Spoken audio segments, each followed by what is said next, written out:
Season 13 big ಬಾಸ್ಗೆ Gilli ಅವರು judge ಆಗಿ ಬರ್ತಾರೆ ಅಂತ ಯಶವಂತ್ ಕಡೆಯಿಂದ ಅಪ್ಡೇಟ್ಗಳು ಬರ್ತಾ ಇತ್ತು. ನಾನು ಹೇಳ್ತೀನಿ ನೋಡಿ, ಬಿಗ್ ಬಾಸ್ಗೆ ಗಿಲ್ಲಿ ಅವರು ಬರೋಕೆ ಆಗೋದೇ ಇಲ್ಲ ಅಂತ. ಯಾಕೆ ಅಂತ ಹೇಳಿದ್ರೆ ವಿಡಿಯೋ ಪೂರ್ತಿ ನೋಡಿ ಅರ್ಥ ಆಗುತ್ತೆ.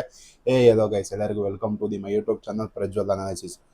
ಗಿಲ್ಲಿ ಅವರು ಸೀಸನ್ 12ರಲ್ಲಿ ಸಖತ್ತಾಗಿ ಧಮಾಕ ಮಾಡಿ ಗೆದ್ಕೊಂಡು ಹೋದ್ರು ಅಂತಾನೆ ಹೇಳ್ಬೋದು. ಅದಕ್ಕೋಸ್ಕರ ಅವ್ರನ್ನ ಕರ್ಸ್ಬೇಕು ಅಂತ ಎಲ್ಲರೂ ಕೂಡ ಯೋಚನೆ ಮಾಡ್ತಾ ಇದ್ರೆ, ಗಿಲ್ಲಿ ಅವರು ದೊಡ್ಡ ಹೆಜ್ಜೆನೇ ಇಕ್ಕದಕ್ಕೆ ಹೋಗ್ತಾ ಇದ್ದಾರೆ ಅಂತಾನೆ ಹೇಳೋದು. ಯಾಕಂತಂದ್ರೆ ಅವರು ಒಂದು ಫಿಲಮ್ಗೆ ಸೈನ್ ಮಾಡ್ಕೊಂಡಿದ್ದಾರೆ ಅಂತಾನೆ ಹೇಳೋದು. ಪಳಾರ್ ಅನ್ನೋ ಫಿಲಮ್ಗೆ ಸಖತ್ತಾಗಿ ಇರುವಂತ ಕಾನ್ಸೆಪ್ಟ್ಗೆ ರೆಡಿ ಆಗ್ತಾ ಇದ್ದಾರೆ ಗಿಲ್ಲಿ ಅವರು ಅಂತಲೇ ಹೇಳ್ಬೋದು.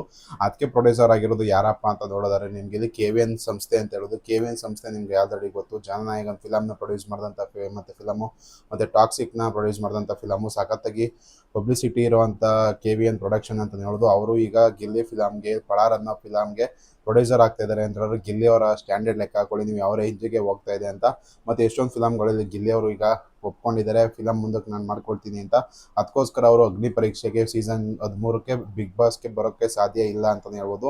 ಹೌದು, ಅವ್ರು ಬಂದಿದ್ದಾರೆ ಸಖತ್ತಾಗಿರೋದು, ಇನ್ನೂ ಚೆನ್ನಾಗಿ ಹೋಗಿರೋದು ಅಗ್ನಿ ಪರೀಕ್ಷೆ ಅನ್ನೋ ಒಂದು ಕಾನ್ಸೆಪ್ಟ್ ಅಂತಲೇ ಹೇಳೋದು. ಆದರೆ ಗಿಲ್ಲಿ ಅವರು ಅವ್ರಿಗೆ ಪ್ರಾಜೆಕ್ಟ್, ಅವರ ಭವಿಷ್ಯ ಮುಂದೆ ನೋಡಿಕೊಂಡು ಫ್ಯೂಚರ್ನ ಡಿಸೈಡ್ ಮಾಡ್ತಾ ಇದ್ದಾರೆ ಅಂತಲೇ ಹೇಳ್ಬೋದು. ಬಿಗ್ ಬಾಸ್ ಅವ್ರಿಗೆ ಸಖತ್ತಾಗಿರುವಂಥ ಎಲ್ಲ ಪ್ರೆಸ್ಟೀಜ್ ಆಗಿರ್ಬೋದು, ಜನ ಆಗಿರ್ಬೋದು, ಎಲ್ಲ ಜನಗಳ ಪ್ರೀತಿನ ಗೆದ್ದಿದ್ದಾರೆ ಗಿಲ್ಲಿ ಅವರು. ಅವ್ರ ಮುಂದೆ ಯಾವುದೇ ಒಂದು ಪ್ರಾಜೆಕ್ಟ್ನ ಮಾಡಲಿ ಅದನ್ನು ಗೆಲ್ಸ್ಕೊಡೋದು ನಮ್ಮ ಕನ್ನಡಿಗರ ಕರ್ತವ್ಯ ಅಂತಲೇ ಹೇಳೋದು. ಮತ್ತು ಬಿಗ್ ಬಾಸ್ ಸೀಸನ್ 13ಕ್ಕೆ ಯಾರ್ಯಾರು ಬರ್ತಾರೆ ಅಂತ ನಿಮ್ಗೆ ಏನಾದ್ರು ಗೊತ್ತಿದ್ರೆ ಕಮೆಂಟ್ ಮಾಡಿ. ಈ ವಿಡಿಯೋ ನಿಮ್ಗೆ ಇಷ್ಟ ಲೈಕ್ ಮಾಡಿ, ಶೇರ್ ಮಾಡಿ, ಸಬ್ಸ್ಕ್ರೈಬ್ ಮಾಡಿ.